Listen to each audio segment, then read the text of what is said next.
Hello, friends from Decatur Central High School. I'm Josh Ayen, joined alongside Charles Benberry. We are here for the Indiana Showcase, showcasing some of the top Midwest talent here in the state of Indiana on football. Charles, it should be an exciting day here at Decatur Central. Yeah, we got over 250 plus kids here at Decatur Central. Due to COVID, we have no fans, no parents in the stadiums, but these players are ready to go. We got quarterbacks, running backs, wide receivers on one field behind us, and in front of us, we've got the offense and defensive line.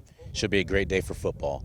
Absolutely. And just to give you all a heads up on how this is organized, like Charles mentioned, we are split up into two groups right now.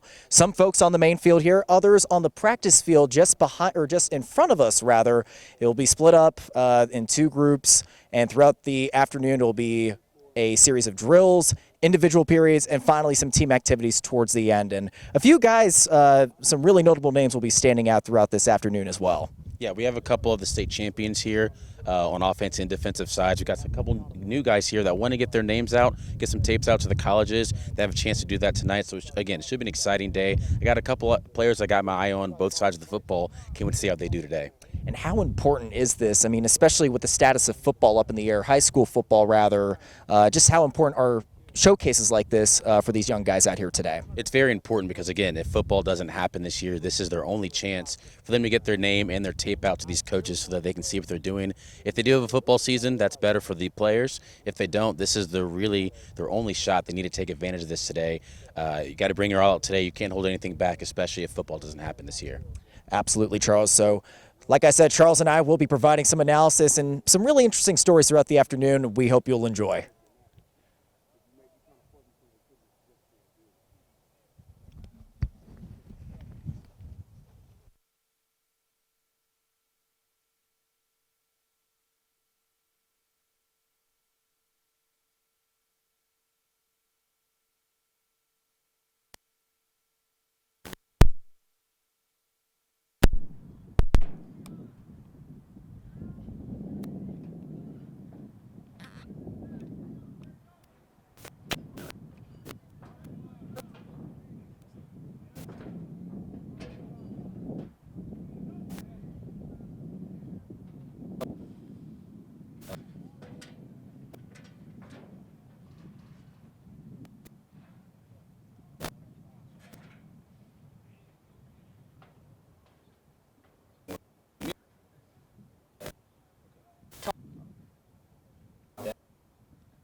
Then I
was always undersized for my position. I actually played nose tackle in high school. A little bit bigger back then, but still, I was not miss banging heads, that's for sure.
Hello again, folks. Josh Ayen joined alongside Charles Benberry. We're on the practice field now where all the other positions except for quarterback, receiver, and defensive back are going to be practicing for the next few hours.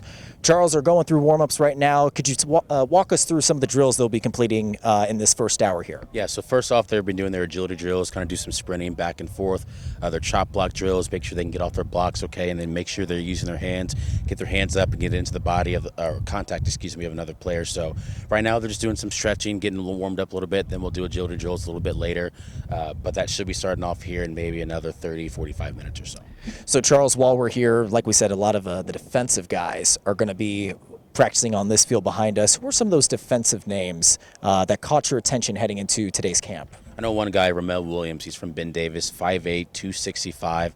Hasn't committed to go anywhere next year, but Ben Davis is a really good football program, and he has that experience. Coming into today's agility drills. He's got a good contact, good size for his height and his position. I expect him to come out here and do well tonight. It is a little humid, a little hot, but that doesn't stop any football players. I don't expect that to slow him down today. It's a good point you brought up about Ben Davis. They were right on the cusp of making it to Lucas Oil Stadium last year. Fell just short to Center Grove, who wound up being state runners-up in Class 6A. So Ben Davis, they're going to be looking very good this year. Any smaller schooler guys that might be flying under the radar in this camp that you are paying attention to? There are a couple guys from smaller schools, as you mentioned. There's Brian Lomax from Covenant Christian. He's on this side here on the practice squad, a running back. He might have a bigger role this year than expected. Played a lot of defense. He's going to be maybe moved to offense this year at running back. So I'm excited to see what he can do out here with other running backs competing against those guys. Well, you will see, folks, just the defensive players, running backs, linebackers, all those other skill positions aside from quarterbacks, receivers, and defensive backs go through their agility drills in the next few minutes here.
And we are back from Decatur Central High School, back on the main game field.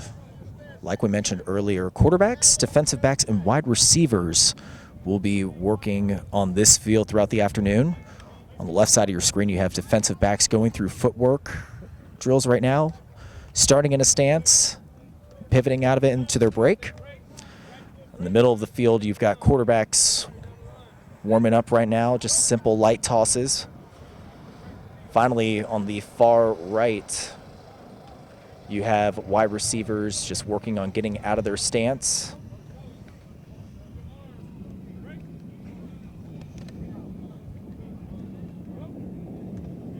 A couple of notable quarterbacks competing in this camp right now. One of the main guys that comes to mind is Cale Payne, a class of 2022 guy from Danville High School. 6'2", has a 3.25 GPA. He completed over 2,000 yards in passing last year with 25 passing touchdowns, 8 interceptions as well. Very impressive for the rising junior. And a lot of these quarterbacks, too, have been playing backup as well for the past couple of years. And Charles, as you sit right next to me, we look through some of these campers. A lot of these guys, like we said, they didn't have a chance to really make a name for themselves in previous years. Now they may have a chance to actually have the spotlight for themselves. And I think that could bode well for some of these guys. You know, you sit back and you kind of learn the game plan from the coaches, but now is your chance to shine. And you have this camp especially to show that. You know, a lot of quarterbacks that you see with some strong arms, albeit only 10, 15 yards, but you can tell some arm strength and the agility from some of these guys just from short distances. So we'll see. They're going to toss the ball a little bit longer as expected today, so we'll see how they do and how they fare against that. But now is their time for these quarterbacks who, as you mentioned, were backups. You know, the seniors have graduated. Now it's their time to step into the limelight to be the starting quarterback. This is a great camp for them and a great opportunity for them to enhance their skills. Speaking of guys that are really standing out right now, you see number 121 over at the defensive backs group. And that is Therese Reed, a rising senior out of Warren Central High School. He's been playing at the third or fourth corner spot the last couple of years, but he's put together some impressive summer workouts. And I believe he's been really impressing the coaches too, especially Russ Mann, the defensive coordinator over at Warren Central. He's a guy I'm really going to be paying attention to throughout the course of this season. Any other defensive backs, Charles, that catch your attention heading into today? I mean, a lot of them do, as you can see. A lot of them have some good size. Looking here on the list, Sterling Smith has got good size from him at 5'8", also from Warren Central. From Warren Township all the way from Illinois, 6'1" at 180, Benjamin Wilson. I look for him. You know, coaches love to have cornerbacks with some good size, 6 foot, 6'1". He's got the size, he's got the weight. It's all be a matter of, does he have the skill? Obviously, he wouldn't have, if he wasn't here, he wouldn't be, you know, as skilled as other people, but I think he has a chance to really stand out in front of some other players here during the defensive back drills. Again, as you can see what they're doing, Coach said use that line as a ladder, so they're going back and forth and then turning around, make sure they get their hips turned and their hips are square so that you can be set to maybe deflect that pass, get that interception. So that's what coaches are really honing on for these guys here. You see the feet using the ladder, then come out of the break to the right, and then make sure your eyes and your hands stay as one, follow the football into your hands, and get that interception reflection. Meanwhile, over at the wide receiver group, man, you have a lot of very talented playmakers. One of the first people that comes to mind is Cannon Melchi, a 6-foot wide receiver out of West Lafayette. He was the second leading receiver on the team last year with over 1,000 yards receiving, and of course West Lafayette. You got to see them a couple of times, Charles. That offense could really put some points on the board. Yeah, I mean, their quarterback led the state in passing, so Melchi was a big part of that offense, and he's another big guy too. For his quarterback, 6 foot, 165. He was more of like a slot receiver from when I saw him play, not the typical two-man on the lineup on the outside. He lined up more towards the inside, but he got a lot of catches, as you mentioned, second leading person on the team in catches and receiving yards. So Melchi has some experience here, so he knows exactly what he's doing. He knows how to get out of the breaks well. He knows how to use his body, use his hips and his hands. So expect for him to have a pretty good day out here on the field. Some other guys I'm going to be paying attention to, both hail from Center Grove High School, last year's runner-ups in Class 6A. You've got two guys represented here on the receiver side. You have Mason Long and Trent Veith. Veith was actually the team's leading receiver last year with 40 catches for 528 yards and 2 touchdowns. He was a very reliable target for a young quarterback in Taven Jackson. You got to think that those stats are going to be going up next year. Meanwhile, Mason Long only had 5 catches for 25 yards and a touchdown last season. Most of his impact was made on the defensive side of the ball, but with a very experienced team coming back for Center Grove, you got to think those reps are going to be going up for the young man.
Josh Ayen and Charles Benbury, joining us back from Decatur Central High School for the Indiana Showcase. We're now focusing our attention back on the defensive backs. And Charles, you really like this drill. You see two guys pairing up, fighting for a ball up in the air.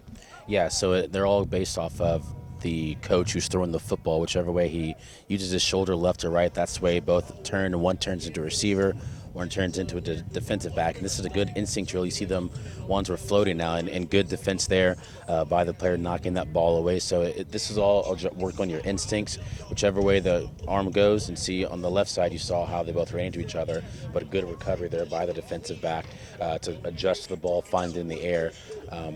But I really do like this drill because, it shows the hand strength. You have to have hands to intercept that ball and good instincts from both players. So, this drill works on the hips. Make sure your hips are turned, find the ball in the air, and whether you're the defensive back or you turned into the wide receiver, make sure you go up and get that ball and make sure your defensive player doesn't get it. So as we've continued to watch the defensive backs compete throughout these drills, some of the names that have really come to mind through this first hour here have been Maddox Blackwell, a 5'11 defensive back out of Bloomington South. He was first-team All-State, including first-team junior All-State. He played both ways for Bloomington South last year, wide receiver and defensive back. On the defensive back, he led the team in interceptions with 7, including 13 pass breakups. So, again, very, very talented young man, and he is bound to be going somewhere very soon. He looks like a guy that could be playing at the next level. He does, and again, he has the size and he has the mechanics that coaches look for. And this is exactly why he's here at this camp today. Again, if there's no football, this is his one opportunity. This is just like an NFL scouting combine. You get everyone here. You got college coaches. I've seen some coaches from UND walking around here. So you have the college coaches here, seeing them in person, getting an up-close and personal look at them. And you get, as you mentioned, he fits the bill. He fits a typical defensive back that could play at the next level. And if he just keeps working hard, he has a good showcasing here. Maybe talk to some coaches after the scouting combine is done. Maybe they, might keep that offer in their back pocket for him. And if there's football, then he just has even more of a long season to enhance his skills and show why he should be going to a D2 school, maybe even a D1 school. That's the nice thing about camps like this is even if there aren't or are very few college coaches in attendance here, it's just an opportunity for guys to just get another set of eyes on them, get a different perspective rather than just their home school's coaching staff. And in the sports whole industry, it's really about all who you know. So you come here, this is your chance to maybe network yourself, make sure you get yourself out there. They see what you can do on the field and on tape, but some coaches like to see how you interact with other players, how you interact with the coaches. So this is basically just an interview for these guys that are out here. A small part of the job is doing what you can do in the field, but off the field too is really what the coaches look for as well. So, we'll see what happens again here today on the field as quarterbacks are doing the drills behind us and defensive backs are here in front of us and wide receivers to our far right. Speaking about the quarterbacks, they're still split up into two groups right now. The group closest to our cameras right now are working on footwork, moving and shuffling their feet through pads. Meanwhile, at the top of your screen, we've got quarterbacks doing what I like to call the throwing on a rope drill.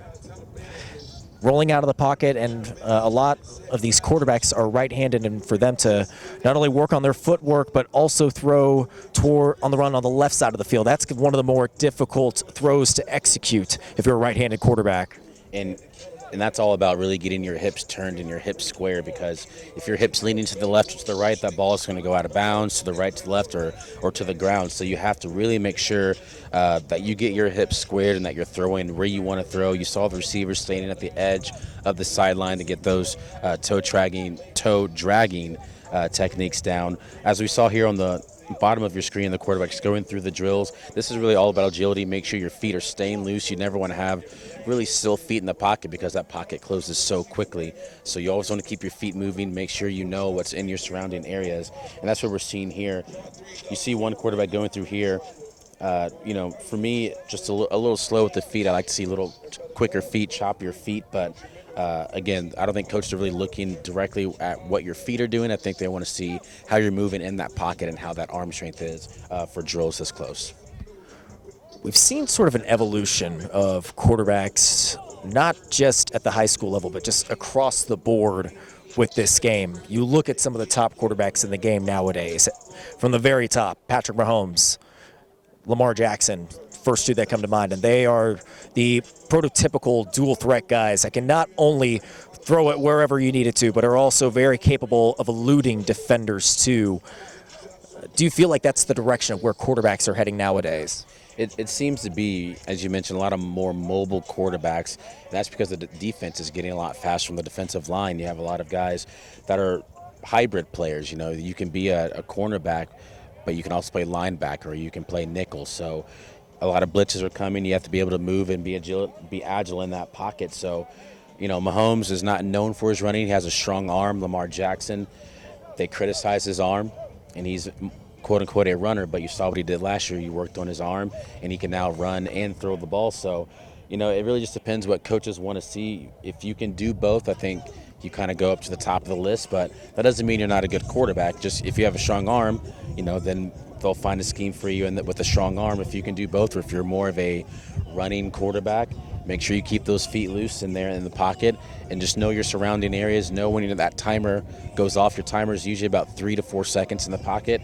If you have nothing open there, that's usually when they tell you to get out of the pocket or run. So, you know, that's what coaches want to see today. That's what they're working on. And we might be moving more towards that, I think, a more agile quarterback who can do both, a dual threat quarterback. You can certainly see that at the college level too. A lot of teams have been moving towards that spread style system that requires quarterbacks to be throwing 40, 50, maybe 60 times a game, and at the same time, if they don't have as strong of an offensive line, they're going to have to elude defenders just because you do have only 5, maybe 6 guys protecting you at the line of scrimmage. Yep, and you know, at the line you have 5 offensive linemen, but you know you can bring 6, 7 guys on defense. So you got a running back to maybe block, but that leaves a free blocker. So again, instincts for quarterbacks: get that ball out quickly, and if that timer goes off, you know, run. I wouldn't say run for your life, but make a play, run for the first down, get some yardage. And these are what these drills are for: feet, knees, and then let's see how strong your arm is. Rolling out of the pocket, staying in the pocket. You got pressure coming for you, coming after the ball. How are you going to hold that ball in the pocket? Keep that ball high. That's all what coaches are looking for today, and that's what these drills are specifically doing. And we'll see how these players stand out if one goes to the top of the list. Well, it looks like defensive backs have wrapped up their individual drills. We'll see if defensive backs, receivers, and quarterbacks will start teaming up for some more coordinated drills momentarily.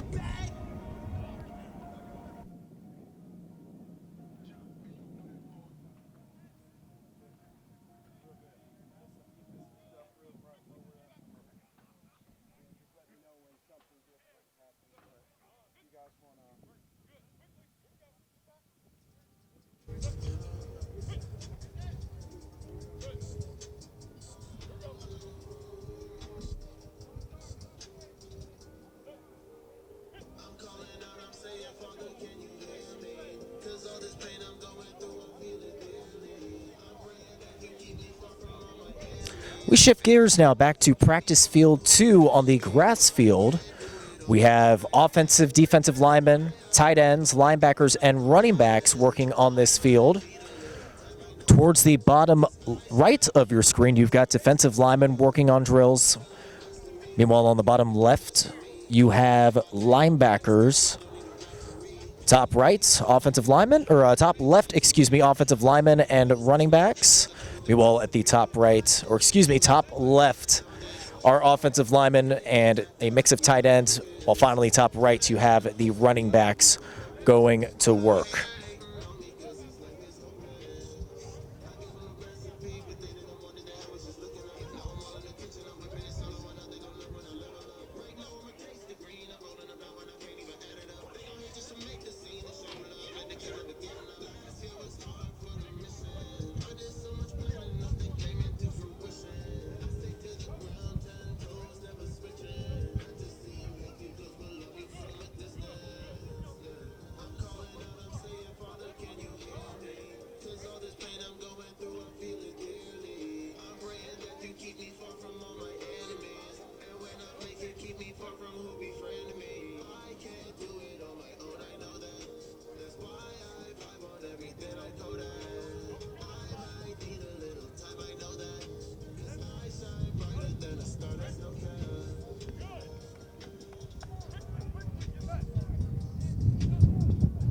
So as you see defensive linemen working on getting out of their stance, Charles, a lot of guys from this defensive line group are represented by the Brownsburg Bulldogs.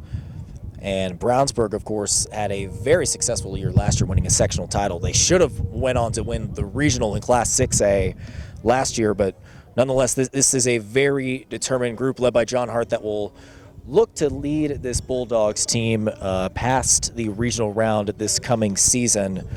A lot of guys on this defensive line group. You have Jacob Howell, a 6', 220-pound lineman, Manalokalani Jackson, Tony Allo, Carl Biddings, Jaden Jackson, as well as Braden Olinder, rounding out that collective group from Brownsburg.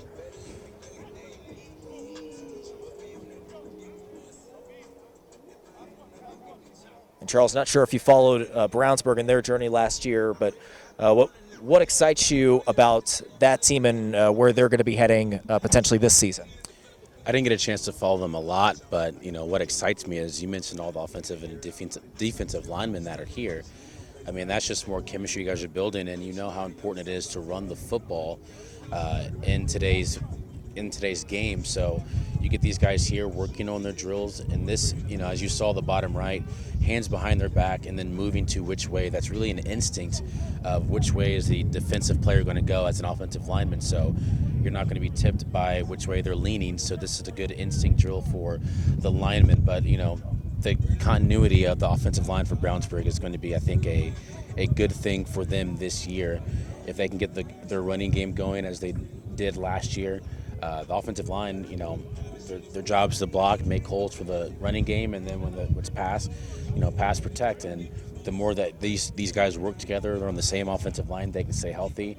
That just makes it a lot easier for their quarterback and their running back to get things going on the offensive end. So I expect Brownsburg to have one of the better offensive lines and defensive lines if we do have a football season this year, and this is only going to hopefully strengthen my prediction that they'll have one of the best lines this year in football.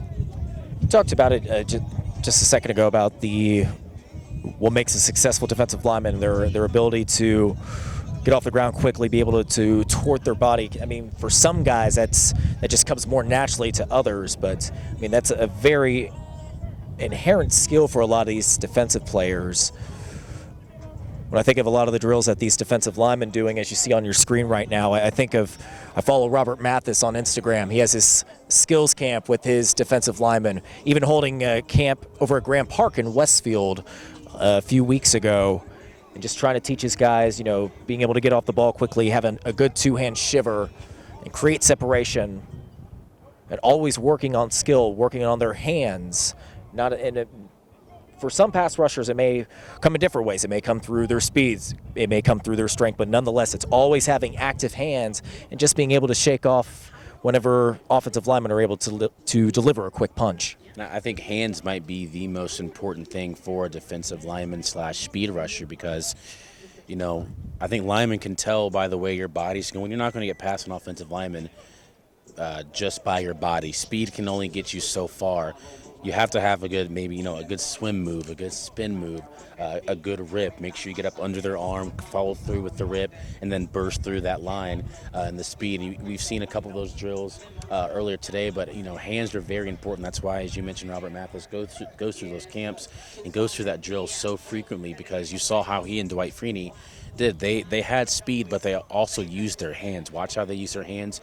Freeney with his patented spin move, but the way he did that footwork, went to the left, and then he put his hand or elbow on the back of the offensive lineman and then spun. So it's all about how you use your hands, your arms, and your feet as a defensive lineman or a speed rusher. And we saw those drills earlier being used. For the offensive lineman, it's that's all about your instinct and how you have to kind of guess what they're going to be doing as a speed rusher. So that's where comes hands behind your back, and then get out of your stance quick and get set. Make sure those hands are up in kind of the shoulder width, length range, and then you want to push off on them, not make sure that those linemen don't get off the line quicker than you do. As we shift towards the offensive linemen, they're running off the field now, but you got a lot of big guys in that group, and a couple that come to mind Coming from Fishers, Indiana, over at Hamilton Southeastern High School, you've got rising senior Donovan Schuff, a 6'5", 295-pound guy. Meanwhile, a rising junior and Jack Greer, 6'4", 270 pounds. You want to talk about an interesting storyline for this coming season. As you see, the offensive lineman moving over to the turf is Hamilton Southeastern, and they had their season last year was a tale of two seasons. They had a bit of a rough start towards the beginning of the year, but they were able to turn things around, delivering some very shocking wins. One of those wins coming to mind was against Brownsburg at the regular season finale.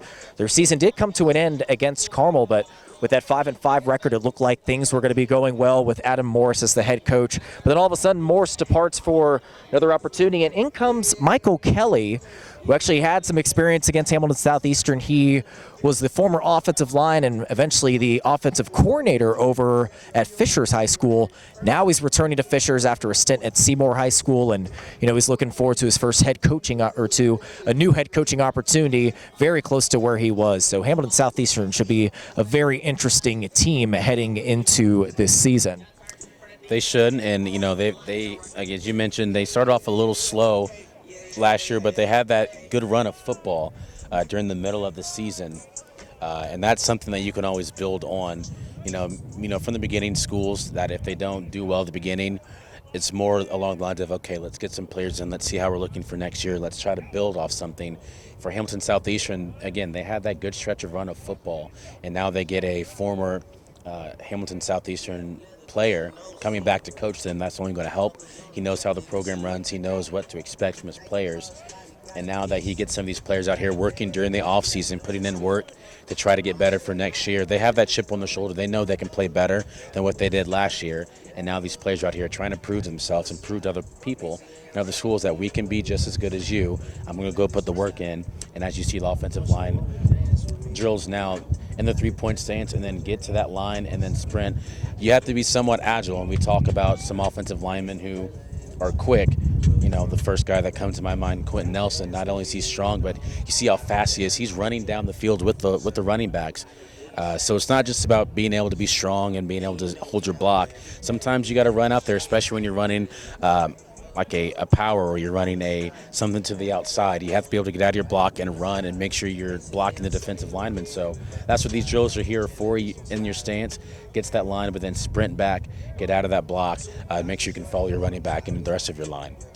I recall an article that detailed Quentin Nelson talking about the art of pulling from the Athletic. It was either last year or during the 2018 season, but the fact that Nelson was able to describe pulling as an art, that there is technique to it. It's not just straight up getting off of your line and moving away towards away from the collective group from the offensive line, but there's an actual system to it to be able to execute efficiently. That just goes to the level of detail and attention, and part of it right there is making sure that you are very agile, able to get quick off your line and be able to beat your defender to that spot.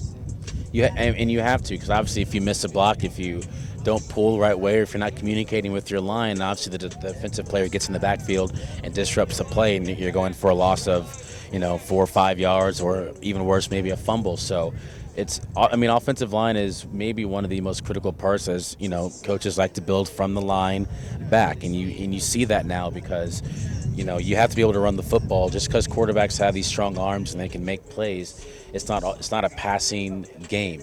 You have to make sure you run the ball, keep the defense on their toes.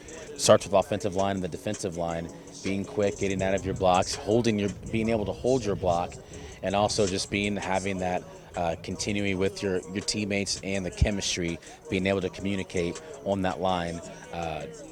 It's really is, as Quentin Nelson said, an art. It's hard. I think it goes underrated, and it's an underlying aspect of the game of football. As we shift back towards the middle of the turf field, you're starting to see quarterbacks and receivers work in tandem, just work on route running right now. You can really start to see, it's always unique in these camp situations because you have quarterbacks and receivers who have not really had a chance to hardly interact with each other. Maybe they've bumped into each other throughout the course of previous years or through previous camps, but really, when it comes to these types of drills, there's hardly any chemistry, if any, between the quarterback and receiver. So you got to be able to establish that chemistry quickly and be able to be in sync with them in a matter of moments. Yeah, and that's what makes it a little bit harder for this drill, but it's working. So if you see at bottom of your screen here, number 166 is going to run what they call just a dig, about a five-step, and then dig for 5 yards, come back and get the ball. The player to their left, they're running more of a fade route. That's going to be 158. You see him kind of do a slant fade to the corner of the field, drag the foot in, good throw, good catch there. Middle of the field should be the same thing, or on the other side, you got to dig on the far side, and then you see, I think that's number 91, fade to the right corner. Make sure you get the feet in bounds. So you mentioned the chemistry work. These guys haven't thrown because obviously they're from different schools. But, it's really just a pitch and toss scheme. If you know you're going to run a five-step dig, if you're going to dig to the inside or dig to the outside, make sure the ball's inside, make sure it's outside.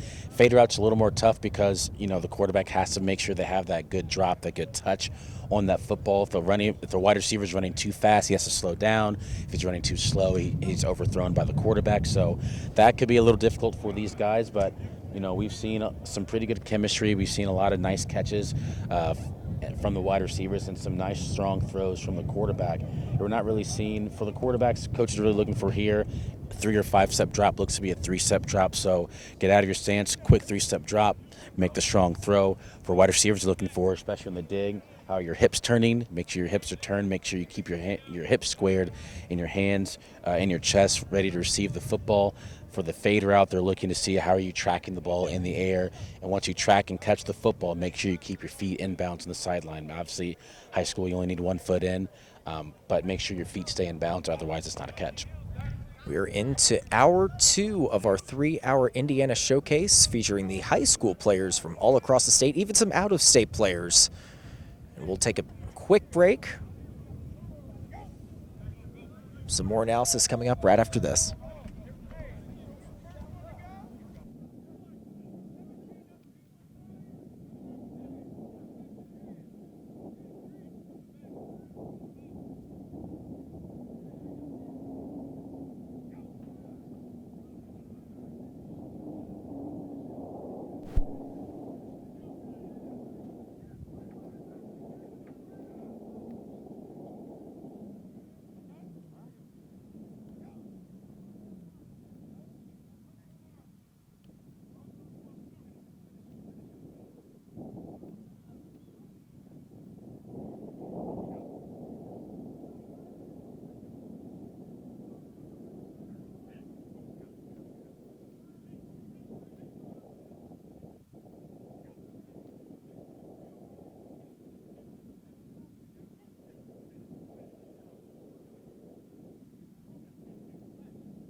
Hello again from Decatur Central High School, side of the Indiana Showcase here.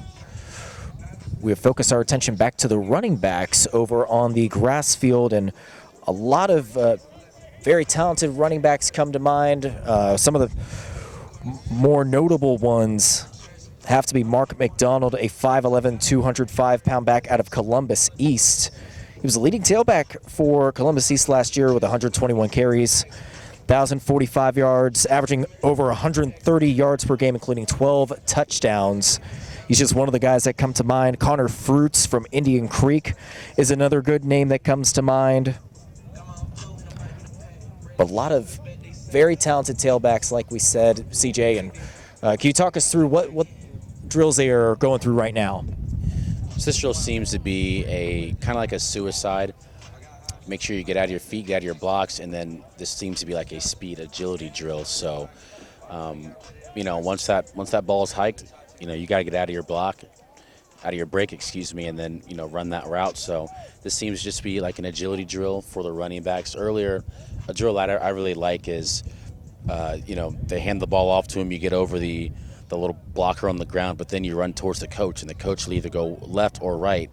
If he goes left, you go right, you make a cut to the right. If he goes right, you make a cut to the left. So that's, again, I've been saying it all day, like an instinct drill. A lot of these drills seem to just be the instinct of these players. How are you going to react when this happens?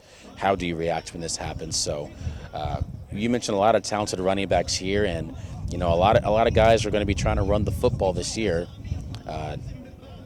and got a good sized running backs here out on the field. And this drill is only going to enhance their speed and their agility. And if we stay on the running backs, hopefully we'll see another drill going on from them. But you see how low they're getting. Stay low to the ground. Make sure you touch that line, and then get out of that line, and then plant your foot, and then use that foot plant and just burst out of the line and show me that speed. Show me what you're working with. A lot of these guys are fast, as you mentioned, a lot of talented guys, but a lot of these guys are fast and quick, and that's going to be used well for coaches. If we get some football this year, they can use them in so many ways, not just maybe running back. If you think about a running back, a pound and ground running back, a lot of these running backs now are kind of like the Darren Sproles, Austin Eckler, where they're catching the ball out of the backfield. Put your guys, your playmakers in space, then let them make some plays. A lot of these guys remind me of the quickness of those guys, catching the ball in the backfield, line them up in the slot, line them up wide, and just get the ball in their hands and have them make some plays. And of course, I'd be remiss not to mention one of the more heartwarming stories from this running back group. You've got CJ Cooper participating in this camp today out of Calumet New Tech in Gary, Indiana. Last year, sadly, his father passed away from cancer, and it's a very difficult thing to deal with, especially for a guy that at that age. He was only 16 when his father passed away, but he responded very well to it, rushing for over, using that as fuel, dedicating his father's passing to this past season. He ran for 640 yards last year, including 10 touchdowns, and it probably put up one of his best seasons individually, not just individually, but also as a team. Calumet reached the sectional championship for the first time in years, and a lot of that inspiration went to how Cooper was playing in some very inspired football. His coach compared him to a one-cut version of Eddie George. So that's one guy, that's one guy that we're certainly keeping an eye out throughout the course of this afternoon. Yeah, and for Cooper, he's going to be itching to get that 1,000 yards this season. He was close. You mentioned 640 yards, 10 touchdowns. He's going to want that 1,000 yards this year. He's going to be telling Coach, hey, give me the rock. I can get 1,000 yards. And you mentioned a one-cut Eddie George. So a one-cut, let's say it's a zone scheme run to the outside. You run to the outside, you make that one cut, plant your foot, cut inside, follow the blockers, and then you're off to the races with that speed. That's usually what a one cut running back is.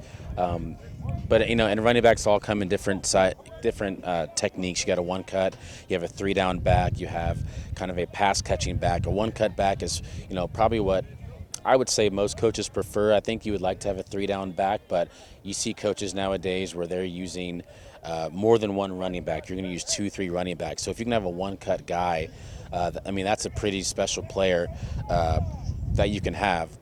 And now we see the running backs maybe starting a different drill here. We'll see what they do. They have these things lined down on the field, so I'm assuming they're going to be working on their cutting and their agility for this drill. If they're going to use, I see 3 down on the field. I'm not going to count the offensive linemen, so you're far left. So let's see what the running backs do here for this drill.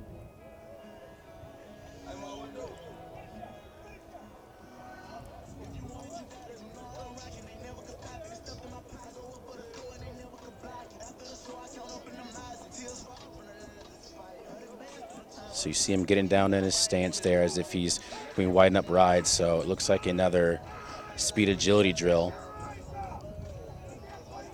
So this is more towards their cutting, what that is. So you go down, back, go around and back. So again, make sure you get those hips turned. Once you turn there, you're going to cut upfield, cut around the cone, come back around. So again, yep, that's going to be your classic cutting drills. If you're out in the open field, how are you going to get around that guy? How are you going to use your hips, use your speed to get around that guy? And we see a lot of fast guys, kind of like a cone drill, if you want to say that. And for these cone drills, getting around that cone, you want to stay low to the ground. You see him getting low there. Get around that cone, use your hips, chop those feet, and get out of the break there. That was a nice job there using that drill for him. One more name that we want to bring up with this running back group out of Homestead High School is Braden Hardwick, a rising senior, 5'11", 185 pounds. He was the leading tailback last year for the Spartans with 141 carries, 957 yards, a 136.7 average per game, including 15 touchdowns. And when you count his receiving yards total too, he had over 1,000 yards from scrimmage. Homestead is always one of those really interesting teams in Class 6A. They always have a lot of success during the regular season, but usually they fizzle out during the regional or even as far as the semi-state, depending on how the bracket is drawn up. But this year, Homestead is looking like they'll be pretty solid, and especially when they have a very talented tailback in Hardwick and a quarterback, too, in Luke Goody. Yeah, they've got a few playmakers this year, and I'm expecting some good things coming out of Homestead. You mentioned they usually normally kind of fizzle out towards the sectional, regional range, again, depending on how the bracket's drawn. But, you know, they've got some good playmakers coming back this year. And, you know, if things shake out right for Homestead, we could see them go pretty far this year in the tournament. So it's going to be led by their running back and quarterback duo, I think. And if they can get some chemistry with their wide receivers, the offense could be a really good offense in that class for Homestead. Of course, one of the reasons why Homestead and some of the other Class 6A schools in the northern part of the state don't advance as far in the tournament is because of Carmel. They're pretty much the boogeyman when it comes to the northern half of the 6A bracket. The biggest storyline for Class 6A, at least in the postseason, Carmel is moving down to the southern half of the bracket. So you have all 8 metropolitan schools in Indianapolis moving to the southern half of the bracket. That leaves a door wide open for a school like Homestead to advance all the way to the state title game. Yeah, and, you know, they're going to have to take advantage of it. Sometimes, you know, these things come with luck. You know, if you have a good team, you know, you really – I mean, I guess every team says they need luck. So, you know, but that door being wide open, Homestead has a great opportunity this year to take control of that northern half of the class and get pretty far. They won't have to face Carmel. You know, if Carmel gets that far again, it seems to be maybe towards the semi-state or state if they would face Carmel. So, you know, that's a good thing for Homestead, good thing for the northern half of 6A. So, again, as you mentioned, that door is wide open for someone to take advantage of it. Homestead has an opportunity, you know, if their running game and quarterback play can be strong and have a decent defense, Homestead has a good chance.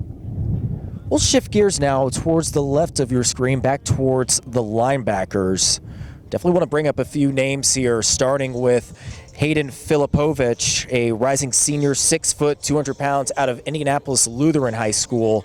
Reason I mention him is because Filipovich, he's got to be one of the best small school linebackers in the state this season. He was a leading tackler for the Saints last year, over 100 tackles, including 7 for a loss, 2 sacks, an interception, and 2 forced fumbles. And with Lutheran last year, they advanced to their very first state title in program history, lost in heartbreaking fashion to Lafayette Central Catholic. And I'm sure the Saints are going to be looking to get back and finish some unfinished business this season. Yeah, I had a chance to cover a couple Lutheran games last year, and Filipovich was all over the football on the defensive side. If I had to use a word to describe him, he's relentless. He's, you think you see him here, or he's behind, and the next thing you know, he's around the football making plays. And he's a tackler. He gets interceptions. And what this drill is doing here, I think, is what he strives at. You're getting out of your block there. You're going to chop through the blocks, get through those lines, get through the defensive guys, get low, and then they're going to roll the football. So that's if a fumble was happening. Find the football, roll down, make sure you keep your eyes on that football, and then get out of your break and go through that. That's what Filipovich did a lot last year for Lutheran. He was around the football. If there was a loose football, if there was a fumble, and there was a dog pile, you could almost bet Filipovich was at the bottom of that dog pile. Well, we're certainly expecting some big things out of Filipovich this year for Lutheran. Meanwhile, some rising junior linebackers that are really intriguing. First off, you've got Blake Hayerly out of Adams Central, 6'1", 205 pounds. He was all Allen County in the All Allen County Conference selection last season. Meanwhile, you've got Gavin Zolvinsky, a 6 foot, 205 linebacker out of LaPorte High School. Second on the team in tackles with 81, including 3 for a loss. 1 pass breakup and a forced fumble last year. So, again, some smaller school linebackers that are going to be some rising juniors and have plenty of room to grow thanks to opportunities like the Indiana Showcase. Yeah, and this is going to be, as you mentioned, a great opportunity. You might have had a good season last year, but you can always improve something on your game. You mentioned 81 tackles, second leading on his team, and I can almost strive he wants to get 100 tackles this year, maybe a couple more pass deflections. And I think, having these coaches come out from different high schools and just volunteering their time to help these players get better, especially when might not be a football season, give credit to the coaches. But I will also say give credit to the players. Coaches want to see players who, if you want to be great, if you want to be good, you're not going to do that by sitting at home and not doing anything during the offseason. These players are coming out here wanting to get better, improving every single day, and trying to be the best they can be. And again, for a kid, your dream is to play college football and then go to play, maybe professional football. And this is just the start for these kids as they have an opportunity here, a good opportunity, a golden opportunity to get better, show these coaches what they can do. And, sometimes it takes, the undrafted or the kid who's being overlooked to maybe make the most impact for your team. We might be overlooking some guys here or not mentioning some guys here, but, coaches are keeping an eye on every single player that is out here so far, and one might catch a certain coach's eye, and they could be the one guy to make the good play for the team to go to state, go to semi-state, win a game, depending on size or skill level. Well, as you see on your screen right now, linebackers are split up into 2 groups right now. One group focusing on their change of direction, while the second group towards the bottom of your screen is working on more of their footwork, plus a bit of change of direction as well.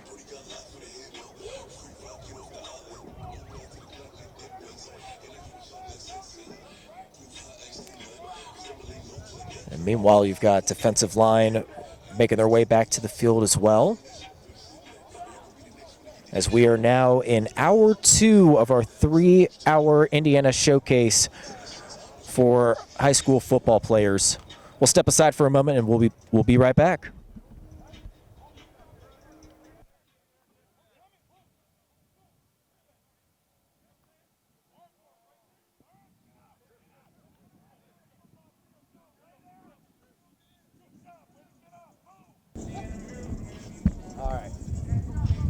Okay. Hello again, friends. Josh Ayen joined alongside Harvey Scruggs, the organizer for the Indiana Showcase. Harvey, the rain has held off for the most part so far. How are you enjoying this camp so far? So far, so good. The middle school session was pretty impressive as far as numbers-wise. I think they got some good work in, some quality instruction, and they're just having fun. And so now we got a plethora of athletes out here, really talented across the Midwest, really, Michigan, Illinois, Ohio, Kentucky, and, of course, Indiana. And so far, so good until these little raindrops, but I'm excited. Of course, I just had to jinx it right there. The good old announcer's curse, right? You did. Well, could you walk us through the process of just organizing this? Obviously, we're in the middle of a pandemic right now. When it comes to recruiting, coaches are very limited as far as being able to get some in-person evaluation. So how were you able to put this together in a safe and efficient manner? Absolutely, absolutely. And so we wanted to, abide by the governors and the state's health officials' regulations as far as campers and spectators and whatnot. And we're trying to maintain, social distancing and make sure kids got the mask. We did all the temperature checks before they arrived and all that things and asked some questions. But in the manner as far as recruiting, unfortunately, this might be the only film they got, right? So hopefully that's not the case, but we want to give them a platform to get some exposure and some quality instruction and just compete. I think kids are chopping at the bit just to compete right now and just do something football, right? Because right now we would be in the middle of summer camp with your team, and so kids are missing it. But, through our platform, we got Huddle for kids. We got you guys out here for kids, giving guys exposure. We got a live stream going on both on Facebook and Twitter right now. And then we do have some college coaches working the camp. So these kids are getting some chance to get some exposure for sure. And Harvey, how has this camp grown throughout the years? Oh, man, it's grown. This was sold out. I had to turn away a lot of kids. And really it's for the kids. I think they enjoy it. And like I said, they like getting together and competing. And it's just, the fruits of their labor is definitely showing because kids do get exposure from this. A lot of kids who go in without zero offers and, their tape shows them, coaches what they kind of want to look for, but then coaches get to see it also in person like this and this type of environment, and it just matches up. And so it's been really beneficial to Indiana high school football, I believe. We got great relationships with high school coaches in the state and definitely all the college coaches in the state. So we're pretty excited about that. Are there any names here that have caught your attention so far this afternoon? Oh, man, I don't have my sheet on me, but that quarterback group is talented. I hate to do this because I'm going to single out kids, but, of course, I think that Tyus Martin kid from Martinsville is an underrated kid. At corner, a Warren Central kid is underrated. I think Therese Reed, right? Therese Reed, he's definitely underrated. I'm excited to see him in one-on-ones here. Oh, man, I haven't got over to the running back group yet, but that's what I coach at high school, so I want to go check that out. But, yeah, there's talent all over the place. The Keevers kid from New Pals here. I mean, we got some big tight ends here. There's a lot of talent, man, a lot of talent. So I had to pull my sheet out. Sorry I had to name drop a few kids, but, that was, yeah, definitely. Well, Harvey, thanks for your time. Really appreciate it. Hope you enjoy the rest of this camp. Thank you. It's Harvey Scruggs, the Indiana Showcase Director. We'll be right back after this.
into some more some more matchup drills between wide receivers and defensive backs. At quarterback right now, throwing those passes, it looks like number 55, Jacob Fisher. Nope, rather.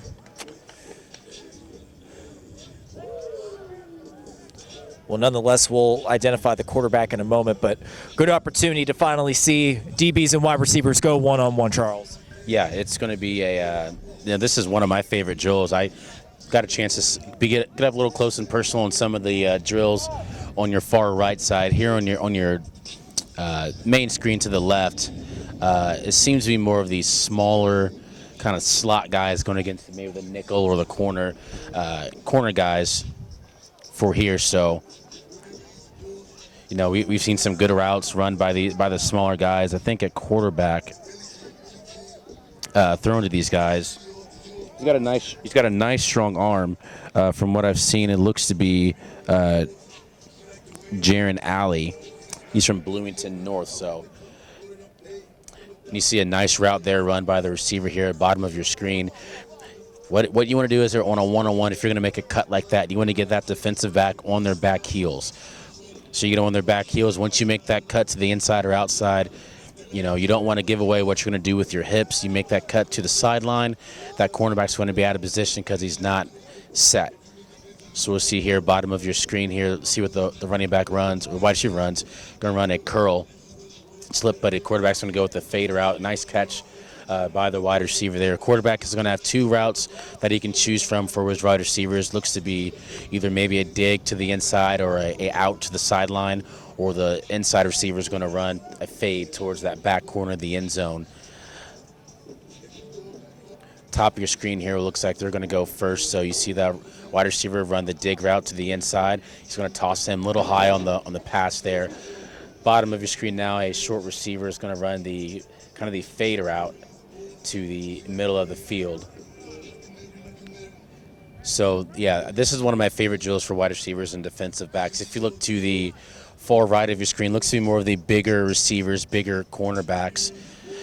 Bottom of your screen here is going to be another fade route to the outside. He's going to go the inside fade, overthrows his receiver. But, you mentioned maybe earlier, Josh, about that chemistry between the quarterback, wide receiver. Hasn't really thrown a lot to each other, and that's what you're going to get here, some overthrows. But, you got it. If you know the right route, the quarterback should be able to put that ball in the right spot for the receiver. A nice grab there. Saw top of your screen looked to be maybe number 121. That's where I was when I was walking back. I got to be on the sideline. I mean, the guys are big and they're strong and physical. That's what you want to see. You see press coverage here, bottom of your screen. As a DB, you want to get your hand on the receiver, make sure he can't get out of his break, but a nice route run there by 154 made the defender fall. All about using your hips. You want to kind of bait the defender. Okay, I'm going to make him. I'm going to run a fade route, plant right in the ground, and then cut to your left. Use those hips to turn. That's exactly what it did. A good route there. Quarterback just didn't find him.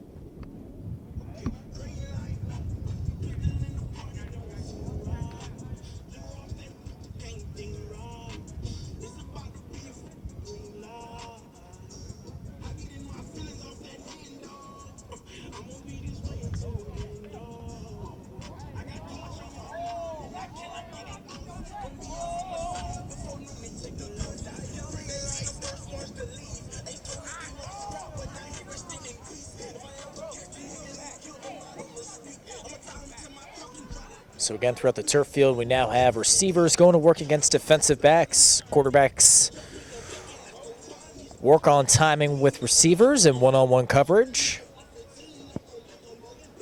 These raindrops are really starting to fall down at Decatur Central High School.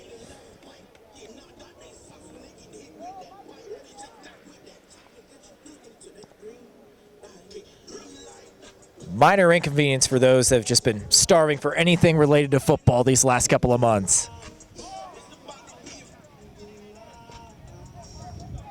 We'll step aside for a moment and be right back.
right now.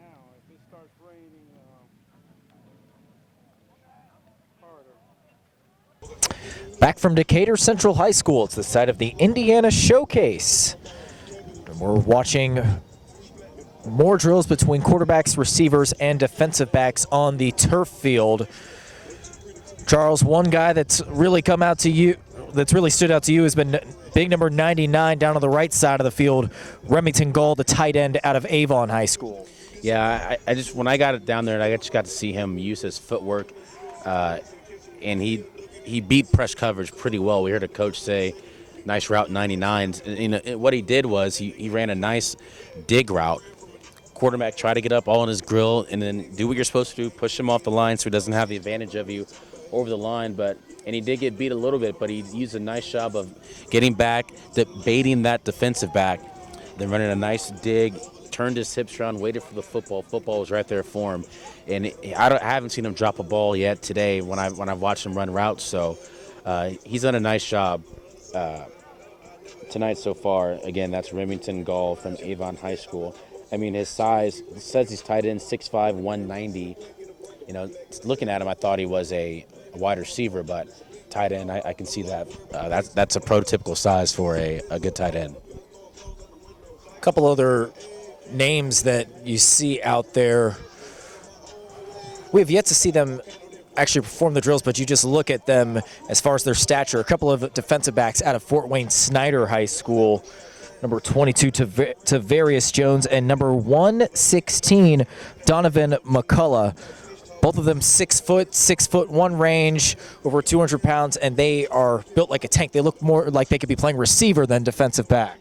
Especially McCullough. You know, I thought McCullough was a wide receiver. He's just built big. He's built like he could be a receiver, but they list him as a DB. On the sheet here, I believe for McCullough, they have him listed at 6'3", 190. So the size is there again. 6'3" is a very big cornerback size. You see cornerbacks that have that height. So he has the advantage over a lot of these smaller receivers, obviously. And you saw him right there. I think that was him that just made a nice catch on the defensive side. He just knows how to get to the ball. His instincts are good. And there's another guy who we mentioned, I think is from Warren Central, who has done a really nice job. I think Therese Reed, we mentioned him earlier. He's 5'10", 175, but you see a lot of press coverage coming out of him, and he has not allowed the receiver to really get off that line or to make a good catch. And I think that was just him right there that we saw. So he's done a nice job. I've been impressed with him today, too, on these personal one-on-one drills.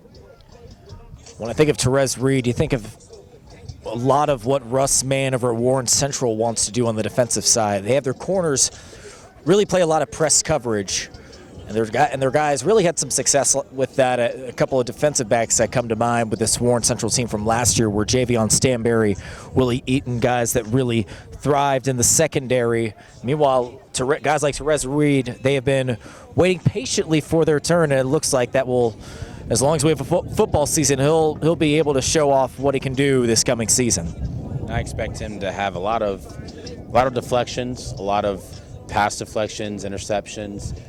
He's just a good cornerback that has some really good instincts. Not only can he play press, I mean, he can play off the ball too, and then he can read the route and jump that ball for some interceptions. If you go down, if we pay into the bottom of your screen here, this is more of these smaller receivers. I'm going to call them slot receivers, your nickel cornerbacks. These guys have been working a lot on the fade. So you got 3 routes here, one towards the middle, which you saw there. You make sure you keep your eye on the ball there.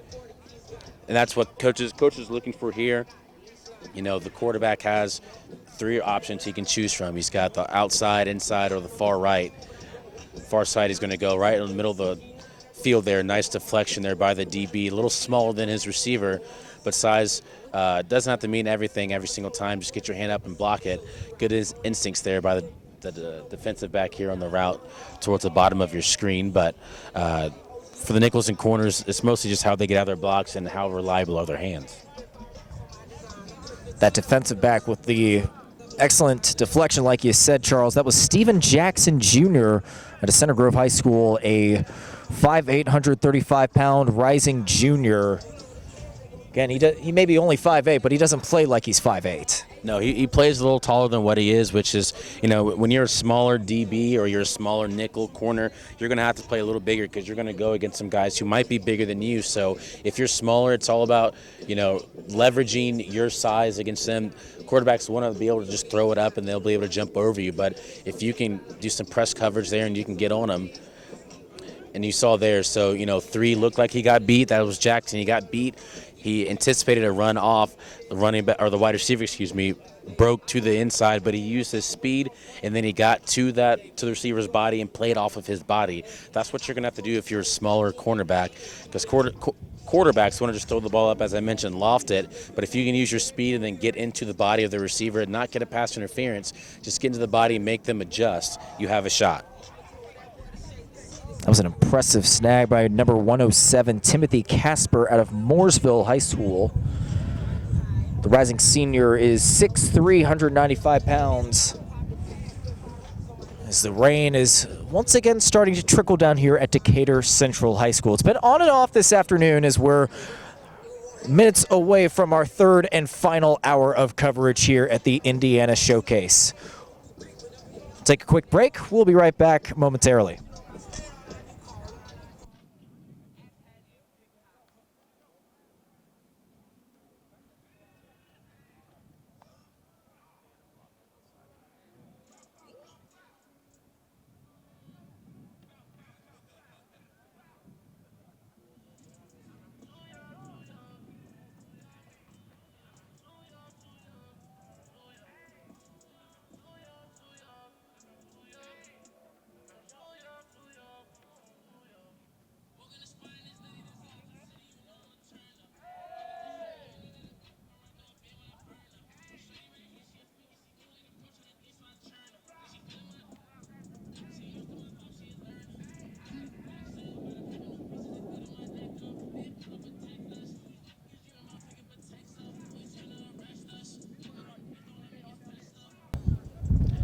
We pivot back to the grass field here at the Indiana Showcase, hosted by Decatur Central High School.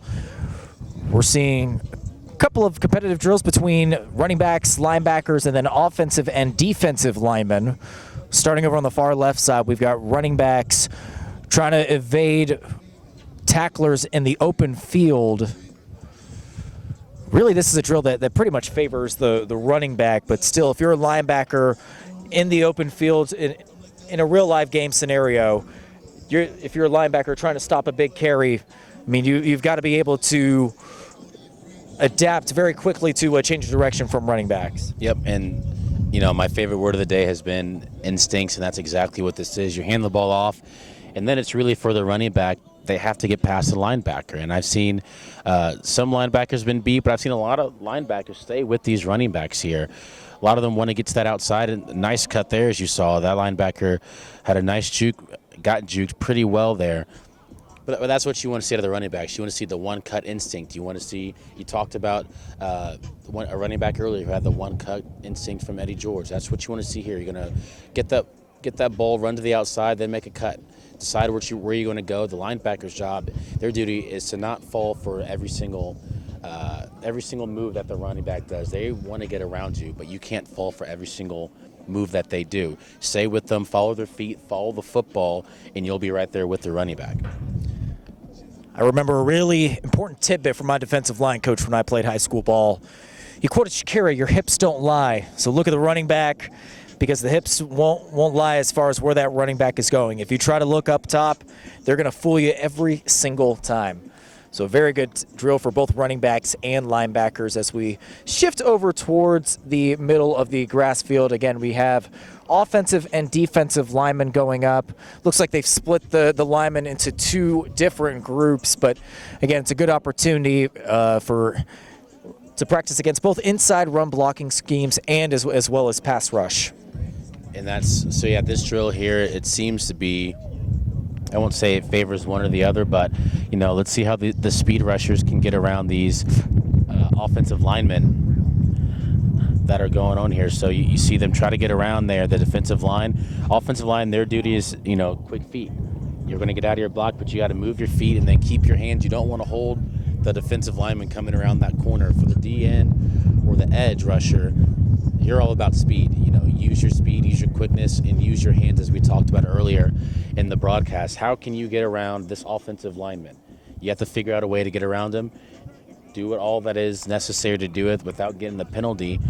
And a lot of the guys go for speed here. So you saw some swim moves there, a nice spin move there from the inside. He set him up to go to the left inside, plant that left foot, spin to the right, and get that lineman off balance there.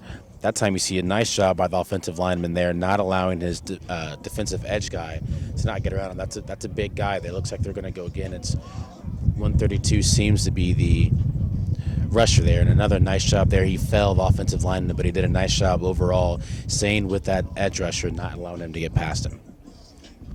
Ideally for offensive and defensive linemen, those one-on-one drills would be more suited in full pads, but again, just based on the state recommendations from Indiana as well as the IHSAA return to play guidelines, contact drills, are still not recommended at this time, but still a good opportunity for offensive and defensive line to at least get some one-on-one reps, at least prepare them for more contact scenarios such as what you see on screen.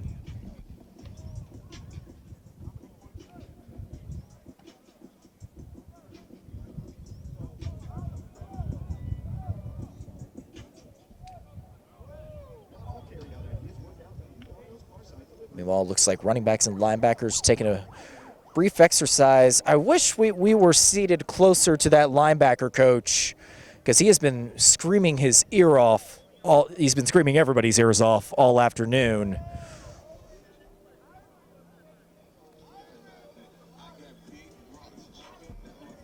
That's something you hardly see anymore. Those types of coaches that somehow have a bottomless voice and are able to scream their ears off all day.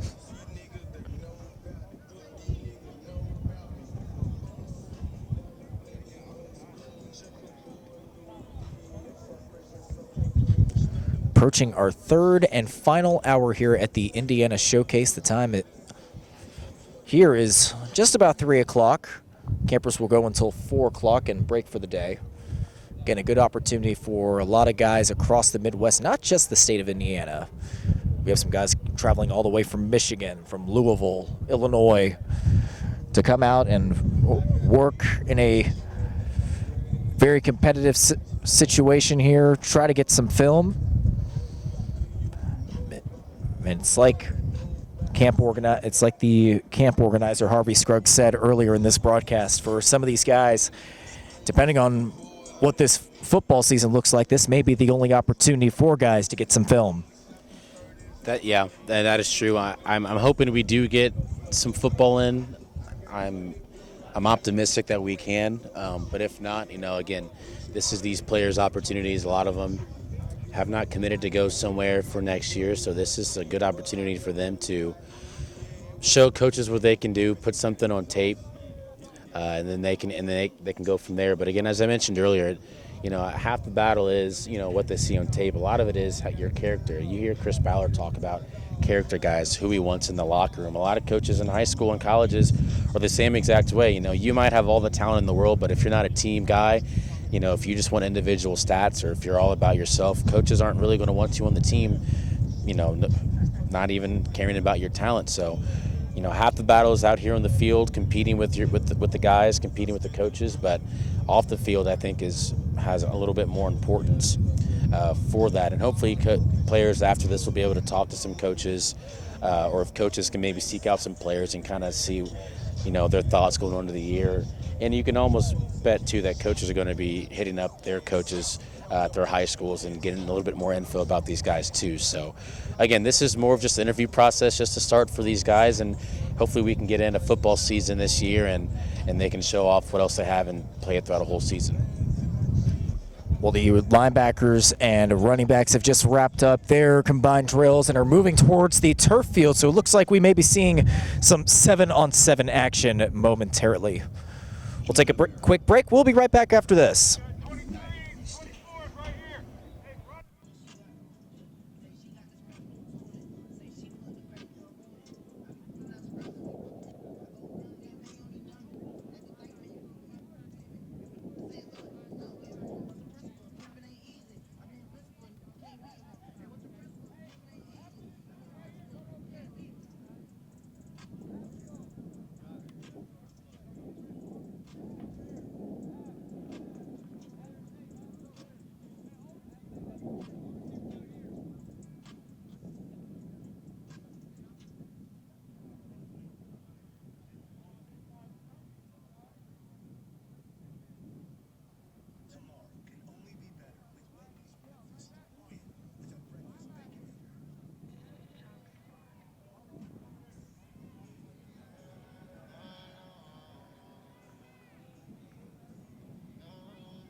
Back from Decatur Central High School side of the Indiana Showcase on the football side. Josh Ayen joined alongside Charles Benberry, and we're entering hour 3 now. This should be the fun phase right here. We're going to see some 7-on-7 action. And this is exactly what we came here to see. Running backs, wide receivers, DBs, linebackers all going against each other. This is exactly what we want to see. This is where your skill comes out. We have the one-on-ones, the drills. That was kind of a warm-up. Now 7-on-7. Now you get to show what you can do against other guys here and what coaches really want to see. Directly behind us, you have underclassmen, so class of 2022, 2023, even some 2024 sprinkled in. Meanwhile, towards my left side, you've got the 2021s, the rising seniors competing over on that field. So expect a lot of heavy competition here over this last hour, and we'll be breaking down some really standout players. Even we're going to try and grab a few people to talk to throughout this last hour.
Welcome back to Decatur Central High School, where we have the 7-on-7 drills going. Here on your screen is the underclassmen 2022, 2023. We mentioned some 2024 guys that will be going on. To your right is the upperclassmen, the juniors and seniors. And just from watching, we've had a lot of competition, a lot of competitiveness there on the football field. Some good throws, some nice catches we've seen, and a lot of good defensive plays that have gone back and forth. You saw a nice cut and catch there. That's the upperclassmen. To your right, a lot of these routes being run have been a lot of short, intermediate. We've had some fade passes that have been completed. The quarterbacks seem to have been throwing a lot of short passes as we see a good defensive play on the far side of your top of your screen. That was number 4. We'll check his name here in a second. Bottom of your screen, a good defensive effort there. 7-on-7 is, I would say, one of my favorite drills, as mentioned down on the field. You really get the competitiveness going from every single person going on the field. especially these smaller DBs. You know, we have linebackers going against wide receivers. So for linebackers, that's got to be tough. I think that's one of the toughest things to cover if you're a linebacker, is a speedy wide receiver or a speedy running back.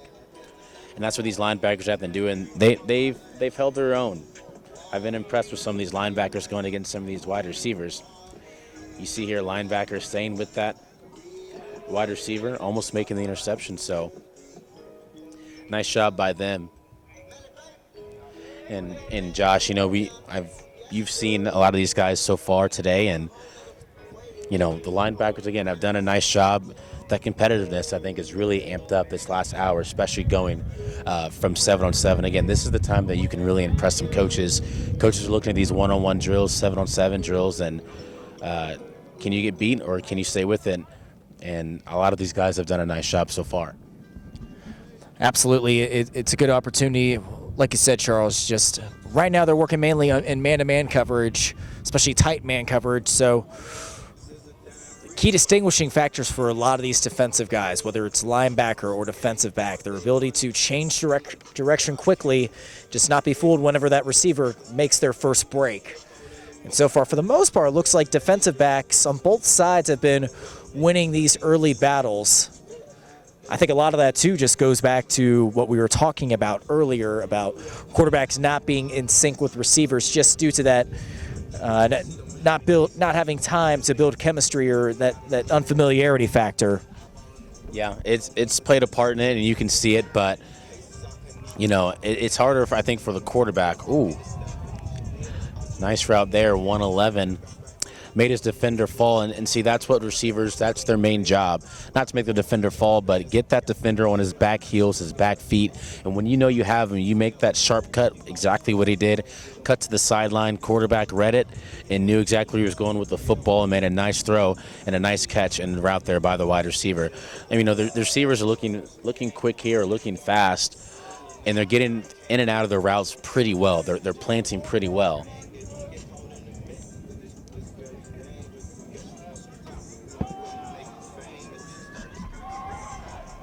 Meanwhile, just moments ago, we had probably one of the best catches I've seen in this camp so far. Nick Miller, a tight end out of South Adams High School, making a one-hand snag.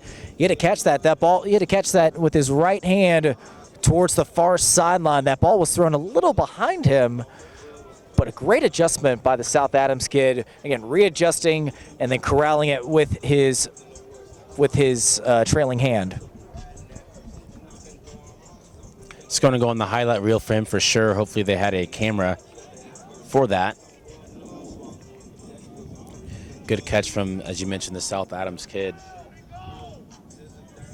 The drill they're doing here on the bottom of your screen is a wheel route. So the running back, or wide receiver in this case, is going to be running to the sideline, then breaking up the field. The linebacker has to be able to stay with them. And you use your speed, if you're the wide receiver or running back, to get past that linebacker.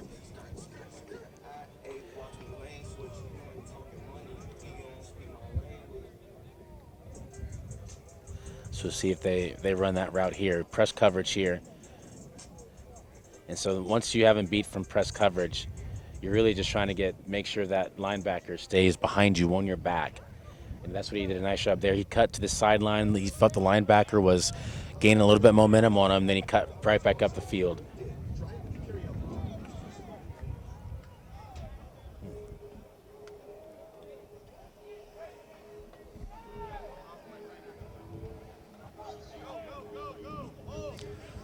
Towards the bottom of your screen, through the hands of that intended target. That was Tim Croney out of James and Rosemary Phelan Leadership Academy. It's a class of 2023 running back, 5'5", 140 pounds. It was a good route, but just could not finish when the ball was in the area.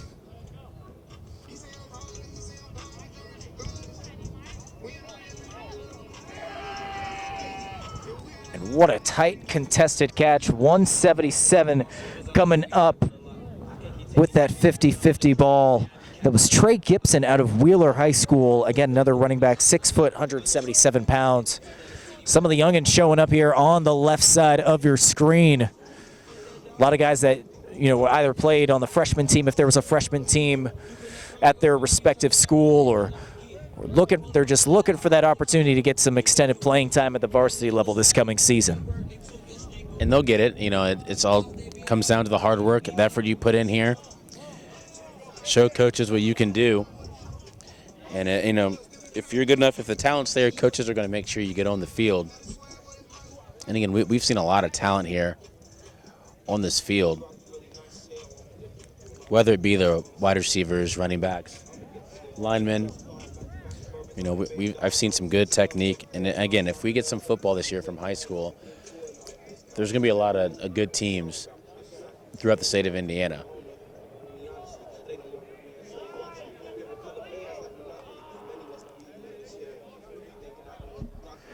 Meanwhile, it looks like offensive and defensive linemen have wrapped up early for the day. They're done with their one-on-one pass rush drills, so as you see some of them trailing out. Let's see if we can grab a couple of them. We'll be right back after this.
So we're going to be looking up at that camera right there.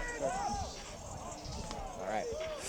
Hello, friends. Josh Ayen joined alongside Ramel Williams from Ben Davis High School. You're just wrapping up your day here at the Indiana Showcase. How would you say your day was at this showcase? Pretty good. Pretty good, basically, yeah. Awesome. So, Ramel, what have you been doing throughout this whole pandemic? How have you been able to stay in shape and stay in touch with your teammates and coaches? Yeah, me and our coaches talk like every day, like basically, yeah. I don't know how to put this. You caught me on the spot. Me and our coaches, let me get my words together. I'm sorry. You're totally fine. All right. So our coaches are talking to us every day and all of that. And I've been working on my own basically. Tough, but yeah. So meanwhile, throughout this pandemic period, have you been speaking with any coaches about potentially playing at the next level? A few actually, yeah. You want me to tell you? Yes, absolutely. I got to talk to this coach over there at Ohio Dominican University, and Denver University, Davenport University. Yeah. Awesome. Well, congrats to you. Hopefully, have you gotten any offers coming your way, or just interest right now? Not just interest right now. Awesome. Well, still, that's very awesome, and hopefully, some offers will be coming your way shortly. So, just shifting ahead to your team goals. Obviously, the status of high school football is still up in the air a little bit, but how are you feeling about this Ben Davis team this year? I think we're gonna do great. Actually, I really do. Like, yeah, like the pandemic like slowed us down a little bit, but I think we'll be fine. Yeah. And just being on the doorstep of going to Lucas Oil Stadium last year, coming up oh so close to Center Grove, I mean, that's definitely got to be a motivating factor, right? Yeah, of course. Yeah. Yeah. That's hurt me today. Like, yeah, this is the reason I'm out here, really, to see what I can do, so I can improve on. So like when that happens, like we're there. You know. What would you like to see, I mean, aside from, taking that next step, what would you like to work on individually throughout the next few weeks before the season starts? What you mean? Like, what do you mean? Individually, like skill-wise, that sort of stuff. Really, be honest, being a better leader. Like, cause I like there's a lot of good leaders going into this, like Malik Temple and like Manias Collins and them, and like I was like I was like under the wing and all that. So now I got to step up. So yeah. Well, awesome. Well, Ramel, good luck this season. Hopefully we'll have a season to be cheering about, and we'll be following you throughout the course of this season. Thanks, Ramel. Thank you. That's Ramel Williams, rising senior at Ben Davis High School. More action coming up right after this.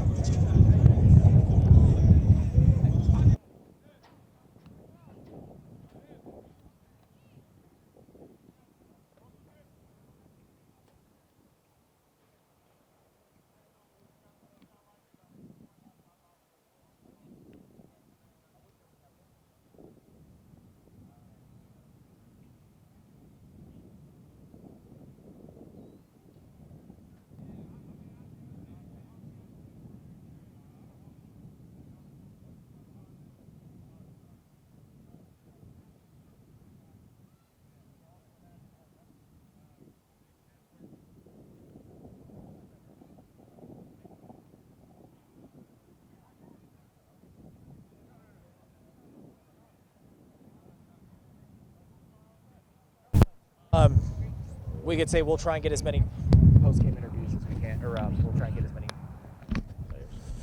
Well, folks, it looks like things are wrapping up a bit early. The storm clouds are swirling above us, so with half an hour to go before 3 o'clock, Harvey Scruggs is calling it a day here. Very successful day again.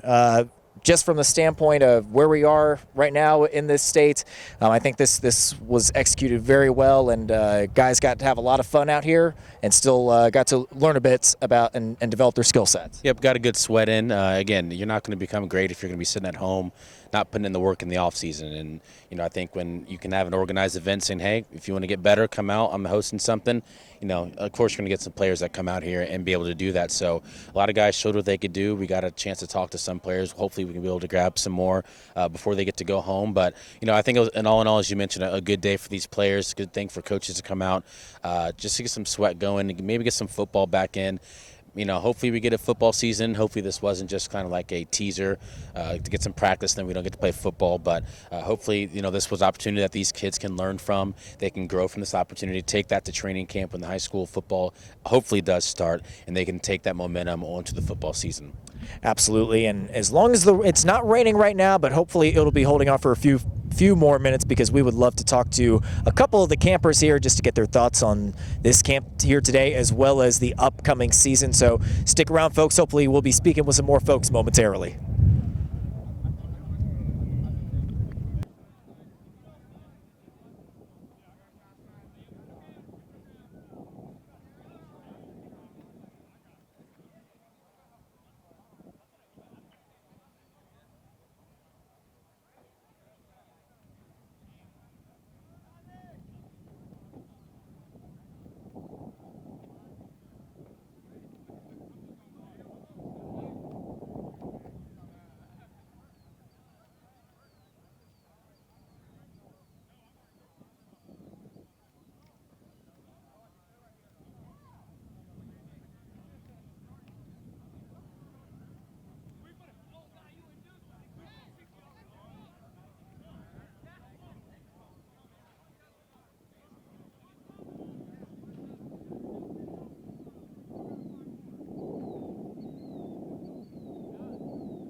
Welcome back, folks. Josh Ayen joined alongside Therese Reed, defensive back from Warren Central.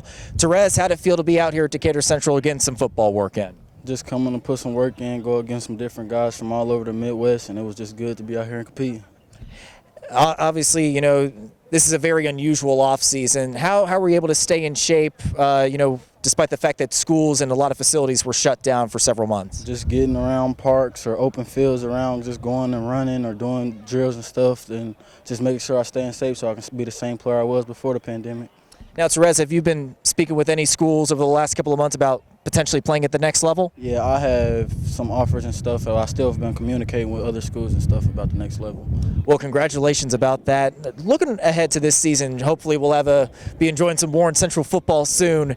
Obviously, it was a good season, but very disappointing end, losing in the regional round to Center Grove. What should we look forward to this season for the Warriors? Everybody looking at us like we lost everybody, but just be on the lookout. We like being the underdogs, and we working hard. All the younger players that's coming in, we looking to shock the state this year, so just be on the lookout. Along with you, who are some other folks we should be keeping an eye on for Warren Central? Andrew Nelson, Jaden Perkins, defensive lineman, Dewan Eccles. Them is just some names that is going to be just as good, and we coming, we ready for everybody. I like that you brought up those names. A lot of them were very young, including yourself. You got a bunch of varsity reps last year. You guys were young, but you grew throughout the season. How much do you feel like last season will help as far as preparing for this season when it comes to being more experienced? It definitely helps out, giving me confidence. Since I done been through it, I know what I'm doing, so I can help guide the younger players that'll be helping up and stepping up to help us. So I just feel like I got to lead them in the right direction, so it helped out a lot. Well, Therese, thanks again for joining us. Best of luck this season. Appreciate you.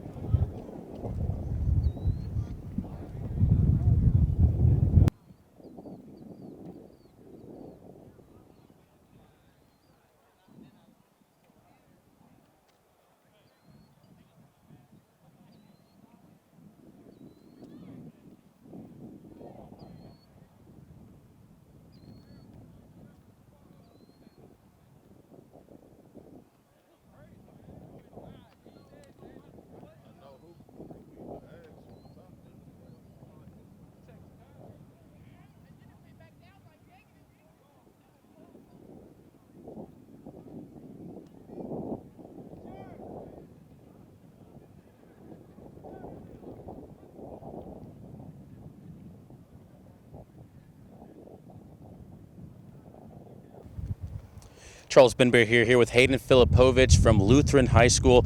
Hayden, you had a good day out there. We got to see some tape from you. What were you trying to show the coaches out here today? I was trying to show, as a middle linebacker, I can get out there in coverage and can guard some guys out there instead of just filling in the hole and being a hitter. I can also play it out in space. Now, I got to cover you a little bit last year. You were all over the football. If there was a loose ball, you were near the bottom of the dugout. Is that something that you can show coaches, not just today, but on the field as well? Yes, I think always having a nose for the ball and being able to find the ball wherever it is a good quality to have, and I like to try and show that I can do that. So hopefully we get some high school football going on this year. If not, I think this was a great opportunity for players to kind of get something on tape for you guys. And especially during the offseason, you're not doing much. How good did it feel to get back on the football field, getting to hit some players and doing some drills? It was great to finally get to compete again. That's one thing you can't get when everyone was trapped in their home. You can work, but you can't compete with other people, and it was great to be able to do. Talk about the competitiveness out there of, 7-on-7 drills kind of happen. You're going against each other. How was that competitive? How was it out there on the field? Was it kind of a lot of trash talking, or was it kind of just civil? I think everyone was more excited to get out there, so there wasn't much trash talk. It was more of upbeat, happy, let's have some friendly competition, get after it. I think everyone got a lot out of it. Well, Hayden, thanks for joining us today, and good luck with Lutheran this year. Thank you.